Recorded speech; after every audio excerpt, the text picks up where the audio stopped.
So আজকে হচ্ছে আমাদের টুর্নামেন্টের টার্গেট 14 অ্যান্ড আজকে আমরা অ্যাচিভ করেছি অলমোস্ট $1,600 মতো।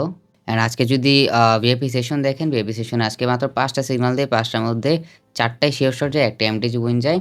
সেম সিগনালে আমি এই অ্যাকাউন্টে নিয়ে দেখতে পারবেন।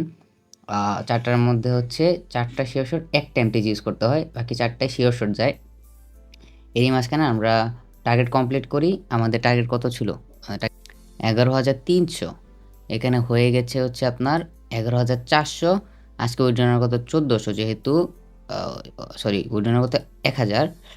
আহ যেহেতু আমাদের $১০০ এক্সট্রা হয়েছে, সো আমরা আম $১০০ এক্সট্রা উইথড্র দেব। সো আমাদের নেক্সট ডে ব্যালেন্স হবে হচ্ছে, স্টার্টিং ব্যালেন্স হবে ১০,৩০০। ওকে?